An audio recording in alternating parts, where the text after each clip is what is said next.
నా పేరు షేక్ దాదాపీర్. ప్రస్తుతం నేను కాశీనాయన మండలంలోని రెడ్డికొట్టాల ప్రాథమికోన్నత పాఠశాలలో సోషల్ ఉపాధ్యాయునిగా పనిచేస్తున్నాను. నేను మొదటగా 1986లో ఉపాధ్యాయ వృత్తిలో చేరినాను. ప్రభుత్వ పాఠశాలలో చేయడం వల్ల ఇక్కడికి పేద, బడుగు, బలహీన వర్గాలకు చెందిన విద్యార్థులు వస్తున్నారు. మరి ఈ విద్యార్థులకు చదువు పట్ల పెద్ద ఆసక్తి లేదు, తల్లిదండ్రులకు అంత అవగాహన లేదు.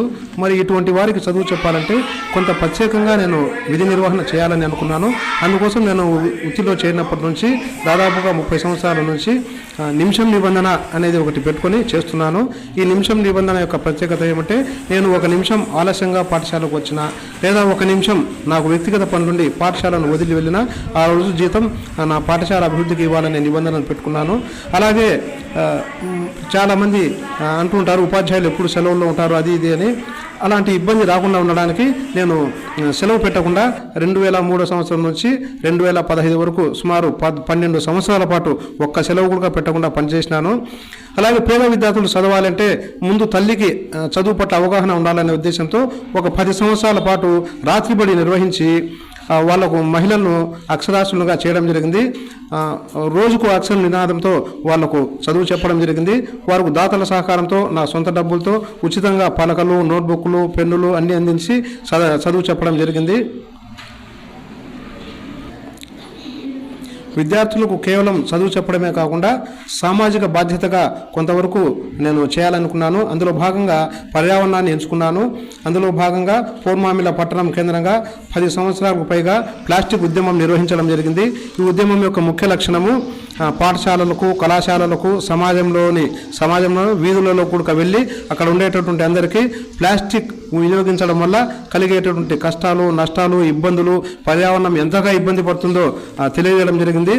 మా యొక్క పోరాట ఫలితాల వలన నాటి జిల్లా కలెక్టర్ అనిల్ కుమార్ గారు జిల్లా వ్యాప్తంగా ప్లాస్టిక్ నిషేధం విధిస్తూ ఉత్తర్వులు కూడా జారీ చేసినారు. నా సొంత ఊరు పూర్వామిల పంచాయతీ కూడా జిల్లా కలెక్టర్ గారి నుంచి ఉత్తర్వులు వచ్చినాయి.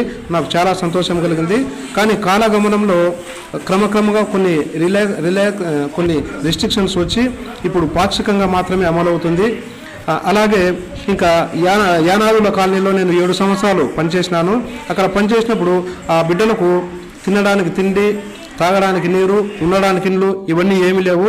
అందువల్ల వారిలో మార్పు తీసుకురావాలనే ఉద్దేశంతో ఆ బిడ్డలకు ఉచితంగా నోట్బుక్లు, పలకలు, పెన్సిళ్ళు, పుస్తకాలు అన్నీ అందించి పాఠశాలకు తీసుకొని వచ్చి చదువు చెప్పేవాడిని. అలాగే ప్రభుత్వం దృష్టికి వాళ్ళ సమస్యలు తీసుకుపోయి వాళ్లకు పక్కా గృహాలు కూడా నిర్మించమని విజ్ఞప్తి చేయడం జరిగింది. 2006లో వాళ్లకు కొంతమేరకు పక్కా గృహాలు కట్టించడం జరిగింది.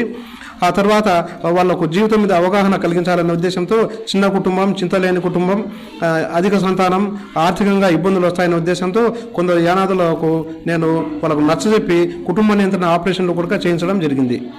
వారాలు వేసవి సెలవులలో విద్యార్థులు పుస్తక పఠనాన్ని మర్చిపోయి ఆటపాటలతో గడిపేస్తూ చదువును మర్చిపోతున్నారు. ఈ విషయాన్ని అధిగమించడానికి వేసవి సెలవుల్లోనూ మరియు ఆదివారాల్లోనూ నేను గ్రంథాలయానికి వెళ్ళి విద్యార్థులను ఇంటింటికి వెళ్ళి పిలుచుకొని వచ్చి వారిలో పుస్తక పఠనాభిలాషను కలిగిస్తున్నాను.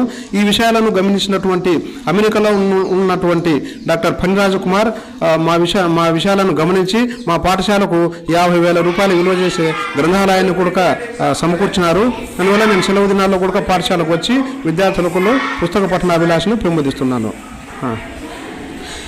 ఈరోజు ప్రభుత్వ పాఠశాలలో అన్ని సౌకర్యాలు ఉన్నాయి. డిజిటల్ బోధన ఉంది. అన్ని రకాలైనటువంటి ఏ కార్పొరేట్ స్థాయికి కూడా తగ్గకుండా సదుపాయాలు ఉన్నాయి. అందువల్ల నేను ఇంటింటికి వెళ్ళి విద్యార్థులను ప్రభుత్వ పాఠశాలలోనే చేరమని విజ్ఞప్తి చేస్తున్నాను.